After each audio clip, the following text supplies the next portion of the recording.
In the headlines of this hour on VTV News, state leader meets with Cuban vice president in Hanoi. Later on, national reconciliation embodied in the spirit of tolerance and respect. In our world news, global military spending reaches a record high.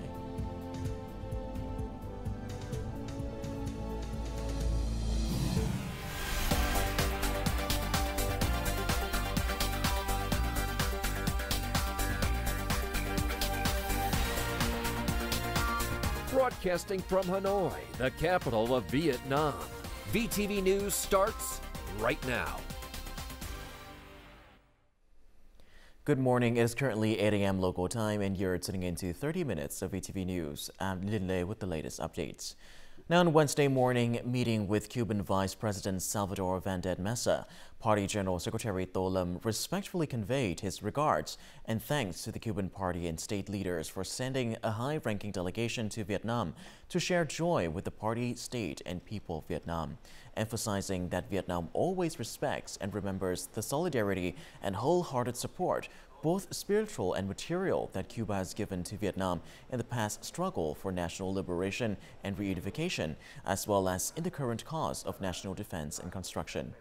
The Vice President of Cuba believes that Vietnam would continue to achieve a lot more in the cause of national construction and development, effectively implementing the guidelines and policies of the Central Committee of the Communist Party of Vietnam.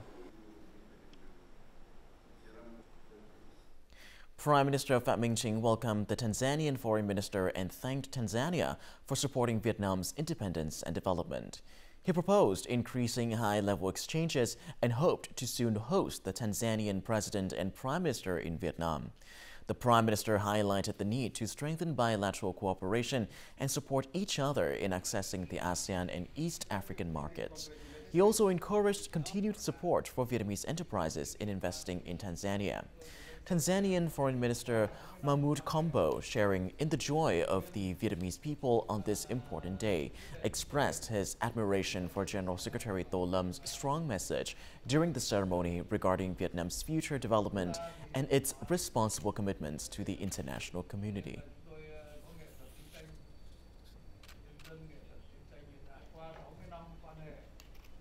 During a meeting with the Cambodian Minister of Commerce, Prime Minister Pham Minh Chinh praised the agreement to boost bilateral trade for 2025 to 2026, aiming to increase it to $20 billion. He urged that both countries' ministries of industry, trade, and commerce implement high-level agreements, promote economic connectivity, open markets for each other's goods, and strengthen supply chains.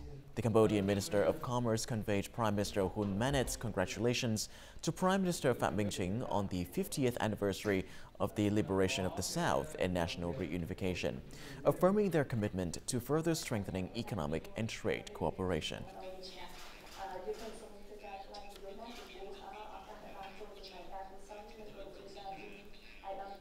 Half a century after reunification, Ho Chi Minh City has risen from the ashes of war to become Vietnam's economic powerhouse. Starting with a modest GRDP growth rate of over 2% post-war, the city now maintains a robust 7 to 10% growth. These days, the Metro Line 1 Bến Thành Suối Tiên, the financial center, innovation hubs, and tech industrial parks have transformed the city into a modern, dynamic metropolis with a highly skilled workforce. During 50 years of peace, the city experienced periods of double-digit economic growth. This explosive development journey saw the rise of iconic landmarks. The entire city has a tradition. Despite any difficulty, we always find ways to overcome it, never surrendering. State-owned enterprises, private businesses, and foreign companies, these three pillars jointly power the city's economic growth. It's the birthplace of numerous initiatives, increasing investment in infrastructure and establishing an international financial center here is a driving force for the city's development. Nearly half of today's startups choose this city as their business hub. From here, several tech companies have grown to achieve billion-dollar valuations.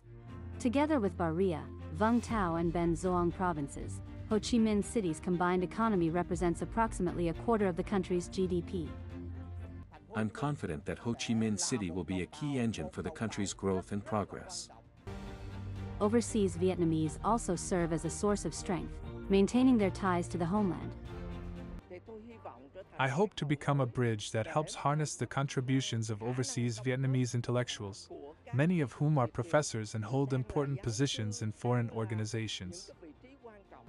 After 50 years of transformation and growth, every citizen continues to contribute to Ho Chi Minh City's success in this new era. As the nation celebrates the 50th anniversary of the liberation of the South and the country's reunification, international media outlets have published multiple articles praising the immense significance of the victory on April 30th, 1975. This event is seen as a military victory and a symbol of the aspiration for independence and national unity of a people who have overcome suffering and strongly pursued peace and development. According to the news site Repo Asia, the historic victory of April 30th, 1975, is a milestone in the history of Vietnam's national liberation cause. The newspaper emphasizes that this victory is not only a symbol of unity and unwavering will but also a testament to the intellect and resilience of the Vietnamese people under the leadership of the Communist Party of Vietnam and President Ho Chi Minh. Cuba's Canal Caribe television channel aired a special report praising the historical significance of this event. It affirmed that, after half a century, the victory of April 30, 1975, remains a powerful testament that an entire nation uniting in the struggle for independence and freedom can overcome any empire. Echoing the same message, Mexico's largest left-wing newspaper, La Jornada, emphasized that the 1975 victory helped Vietnam achieve peace, reunification, and economic development and become the new Asian tiger. The newspaper also highlighted Vietnam's commemorative events, showcasing the happiness of the people living in peace and national independence. The historic victory of April 30, 1975, is the pinnacle of Vietnam's struggle for independence, according to the Communist Party of France's Humanité newspaper. It notes that, after 50 years, Vietnam has become one of the 27 most powerful countries in the world, with remarkable progress in science and modernization. The Ukraine Open for Business also views the April 30, 1975 victory as a milestone in Vietnam's and Southeast Asia's history. After half a century, Vietnam's foreign policy, stable growth rate, focus on innovation, and green economy have shaped its image as a reliable international partner with global friends. Compassion, national reconciliation, leaving the past behind and looking toward the future were the messages of Party General Secretary Tô Lâm on Wednesday, the 50th anniversary of the liberation of the South and national reunification. National reconciliation does not mean forgetting history, but rather embracing diverse perspectives with a spirit of tolerance and respect and working together to build a peaceful and prosperous Vietnam. This message continues to awaken a deep sense of national pride in every Vietnamese soul. In 1988, Vietnamese surgeons successfully separated conjoined twins. The surgery shocked the world and completely changed their view of the Vietnamese healthcare sector. International media at the time focused on the lead surgeon, Dr. Trần Đồng A, who has served as a medic under the former regime. An American congressman once asked what happened to me after April 30, 1975. What did they do to me in the re-education camp? I replied, during that time, I learned how to live and work under the new regime. Proof of this is that within just 6 months, due to my dedication, I was appointed head of the department and then deputy director of the hospital. With reunification and the return of peace, it was time for national reconciliation among the Vietnamese people. In Ho Chi Minh City, a translation research center was established at the initiative of the City Party Committee. At its height, it became a stable workplace for around 500 academics who had worked under the former regime. Mr. Kiet said, "These intellectuals trained for decades. Why shouldn't we retain them?" I must say, our party was very practical in this approach, welcoming intellectuals who had worked for the old region to work with us in this city. They wanted to join us, and we wanted to reach out to them because we are all Vietnamese. Less than a year after reunification, Ho Chi Minh City witnessed one of its largest mobilizations, as tens of thousands joined efforts to develop new economic zones. Phạm Chánh Trực led the Youth Volunteer Force, a group comprising people from all walks of life. They united by a common will to leave the city and help revive lands scarred by war. This was a big group of students, civil workers, officials, and even soldiers of the old regime.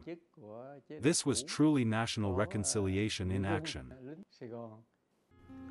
The volunteer force's efforts led to a strong transformation. War-torn fields turned greens once more and bore sweet fruits. Half a century later, Ho Chi Minh City has a new vitality and position. This progress is thanks to the dedication of all its people. They united in a spirit of harmony and worked together for the development of the city and the nation. Coming up next on VTV News. Domestic aviation handles over 290,000 passengers during April 30th, May 1st holiday. Later on, young people express love for the country through food and drinks.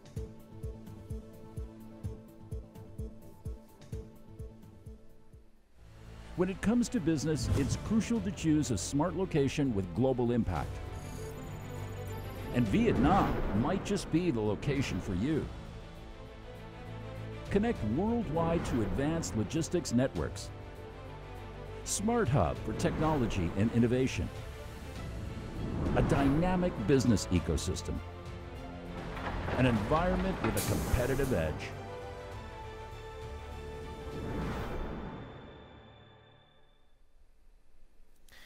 Welcome back to VTV News Live. Now, during the peak day of the holiday from April the 30th to May 1st this year, Vietnam's aviation industry handled 290,000 domestic passengers. Traffic at Nội Bài International Airport is expected to rise on domestic and international routes, with the peak day alone expected to serve 108,000 passengers, an increase of 22% compared to regular days. Meanwhile, Tân Sơn Nhất International Airport is projected to welcome 95,000 passengers, marking a 35% increase over the same period last year. Flights to and from Ho Chi Minh City will account for 2/3 of the total flights. The Civil Aviation Authority has announced plans to operate over 7,500 domestic flights, providing about 1.5 million seats throughout the holiday period. On Wednesday afternoon, the Thống Nhất or Reunification train converged at Da Nang Station 50 years after the nation's reunification. This voyage awakens memories, recalls a time of great pride, and inspires today's generation and those who come to be proud of the country's history. Departing at its regular daily time of 8:55 p.m. from Hanoi, this train got a new look, celebrating the 50th anniversary of the liberation of the South and national reunification. Each passenger received a shirt featuring a red flag with a yellow star. Traveling with the national flag serves as a reminder of the nation's heroic history. This holds even deeper meaning for the veterans who boarded the train 50 years ago to head south and fight for the country's reunification. The train we boarded more than 50 years ago was so quiet, so different. Being here now, we can truly see the country's development. The SE4 train departed northward from Saigon Station in a joyful, festive atmosphere. It was also decorated to commemorate the 50th anniversary of the liberation of the South and national reunification. During the send-off ceremonies, passengers also received surprise gifts. Honestly, this is my first time traveling by train, and it just so happens to be this special journey, so I'm truly overjoyed.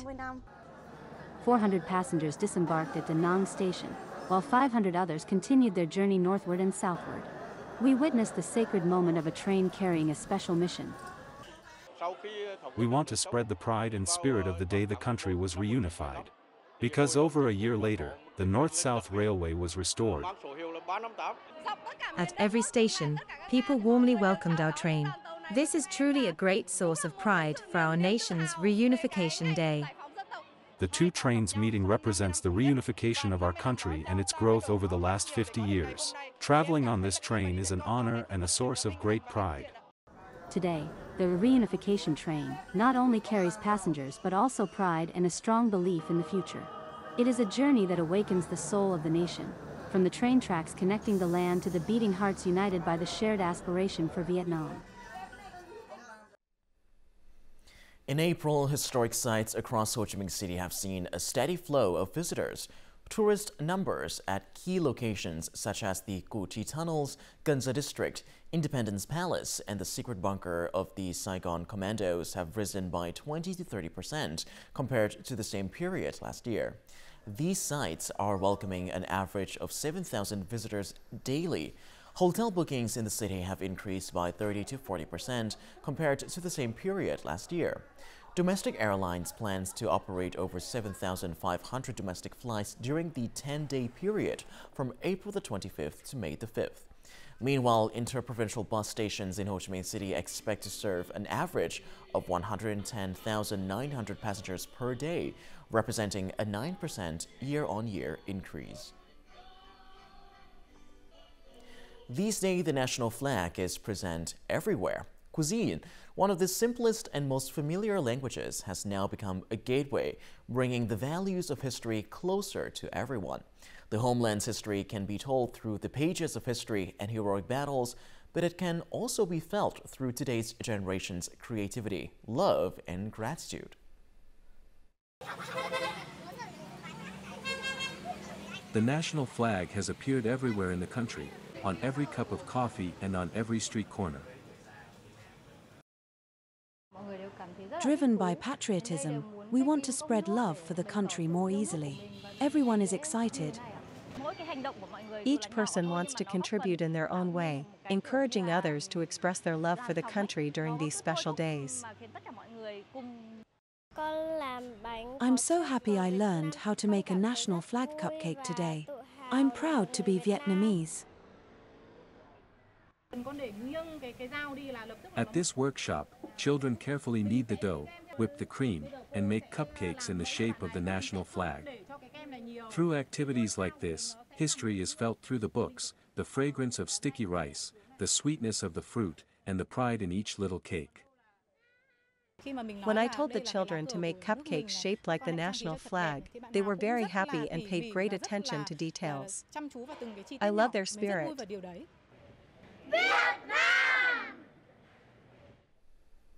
A war photography exhibition by French correspondent Patrick Chauvel is now on display at France Caine Memorial Museum. The exhibition prominently features his work from the war in Vietnam. Through Chauvel's powerful and often harrowing images, the exhibition highlights both his dedication as a photojournalist and sheds light on the true cost of peace. The exhibition presents a comprehensive view of Patrick Chauvel's career through photographs from various conflicts: Vietnam, Cambodia, Iran, Africa, Bosnia, the Gulf War, and most recently, Ukraine. Although his Vietnam works are limited, as they were taken when he was just 18 years old, they clearly demonstrate his anti-war perspective. A lot of the horror and I can't think of the right word at the moment, but he captures it. If we had stayed out of it, it would have probably ended sooner and not been bloody, but we decided to the American politicians decided to get involved, and it was what it was as a result.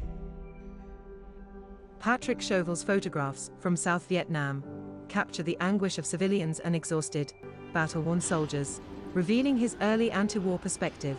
This viewpoint emerged from his encounter with a North Vietnamese soldier. They were extraordinary people. We arrived at conflict zones by helicopter, jumped off, and spent 1 or 2 weeks in the jungle. Half an hour later, we'd be drinking cold beer at an American military camp, followed by a party in Saigon. But for them, the work they did was carried out under incredibly harsh conditions. Patrick Chauvel's exhibition will run through 2025, offering viewers the chance to admire his early works from Vietnam, the first war he covered and one that left an indelible mark on his career. On the 50th anniversary of national reunification, the Vietnam National Village for Ethnic Culture and Tourism introduced a cultural showcase rich in ethnic colors and many unique festival activities. These offer visitors many experiences. The activities will run for 5 days and are expected to attract tens of thousands of visitors. At the Thai Ethnic Cultural Space, artisan Lottie Tom and the community held an incense offering ceremony to commemorate President Ho Chi Minh. The trial offerings include typical and delicious Thai dishes. We would like to express our gratitude to President Ho Chi Minh for his great contributions to the country unification. Using traditional musical instruments such as the torung and kalamput, artisan Ising from Sedang in the Central Highlands performed the song Angho on the happy day of a great victory. I really like traditional musical instruments. I feel proud of my country when I listen to this song. I want to express my ethnic identity to everyone and say that our identity is very beautiful. The highlight of the activities is the Highland Rendezvous theme market, which introduced the art of performing Hmong flute and traditional folk games. We have created a typical Zao market. With this space, many people can participate happily. These activities create solidarity among ethnic groups. This is also an activity that contributes to socio-economic development. The activities will run for 5 days and are expected to attract tens of thousands of visitors. Coming up next on our global updates. Global military spending reaches record high.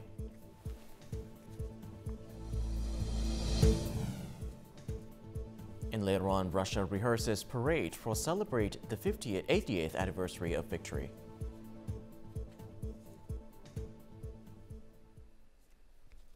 Now moving over to our world news, global military spending reached $2.72 trillion in 2024, a 9.4% increase from the previous year. This is the highest annual growth rate since the end of the Cold War. According to the Stockholm International Peace Research Institute, rising geopolitical tensions have increased defense budgets across all regions. Europe and the Middle East are seeing particularly sharp growth. Russia's defense spending reached $149 billion, a 38% increase from the previous year. Military expenditure rose by 5.7% to $997 billion in the United States, representing 37% of the global total. SK Telecom, South Korea's largest mobile carrier, is responding to its most serious customer information leak following a cyber attack on April the 18th. In response, the company is offering free SIM card replacements at 2,600 retail locations nationwide. According to SK Telecom, the leaked data primarily includes information related to users' SIM cards, such as phone numbers and device identifiers. SK Telecom currently serves approximately 23 million subscribers. Also, it stores data for an additional 1.87 million users from low-cost carriers operating on its network. The company confirmed that sensitive personal details, including ID numbers, birth dates, and payment accounts information, were not compromised. However, the country's Ministry of Science and Technology stated that it is investigating whether any other personal data was affected. The ministry also noted that the verification process will take considerable time due to the large volume of data spread across multiple systems. Russia is preparing for Victory Day celebrations on May the 9th, marking the 80th anniversary of the victory of the Soviet Union over Nazi Germany. The main ceremony will be a grand parade on Red Square. In preparation, military units and equipment held their first rehearsal on April the 29th. All roads leading to the center of Moscow were blocked from the afternoon of April the 29th. This was the first joint training in the city center. The composition of the military formations and the number of military equipment this year have not been announced, but it will certainly be no less than last year. And last year, more than 9,000 servicemen and about 70 vehicles and equipment participated in the Red Square Victory Day parade. The fight over native forest logging is ramping up ahead of the Australian election. One of Australia's most famous economists has become a prominent campaigner. Former Treasury boss Ken Henry is pushing a plan he claims will make money by slowing or stopping native logging altogether. More on this in the following. On the mid-north coast of New South Wales, a window into the world of one of Australia's most prominent economists. It is beautiful. It's a piece of magic, I reckon. As the son of a logger, Ken Henry spent his childhood in the bush. The former Treasury boss, who served under the Rudd and Howard governments, is now a full-time wildlife warrior. We know that one day the logging of these forests will stop, but the time to do it is now. He heads a climate group that worked with the New South Wales government on a plan which the Commonwealth is considering adopting. He claims states could profit from protecting native growth forests and using them to store carbon. Under the proposal, state governments could earn carbon credits through an existing national scheme for slowing or stopping logging of public native forests. Big polluters could then buy those credits to offset their emissions. And we estimate that over the next 15 years, that would generate revenue of about $100 million a year. The climate group commissioned modelling which found 1,700 full-time jobs could be created in New South Wales if that money was reinvested in managing forests and reducing bushfire risk. The sector and federal opposition argue thousands more jobs would be lost and Australia would be forced to import more wood. Where is that timber going to come from? We have the most stringent environmental standards in the world here when we harvest our forests. The industry says it provides valuable products to the housing sector, such as decking and flooring, which it claims could not be made with plantation timber because it's much lower quality. Up next, let's have a look at the weather forecast for Vietnam and other locations in the world.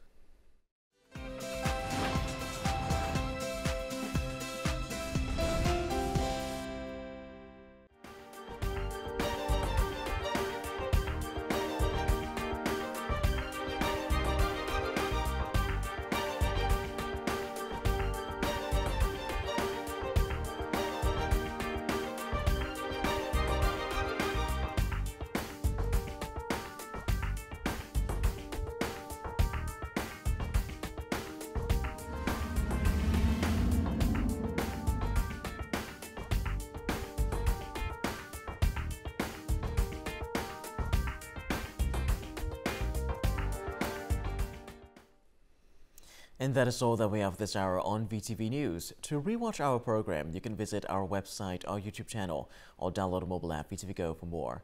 Thank you for watching, and goodbye for now.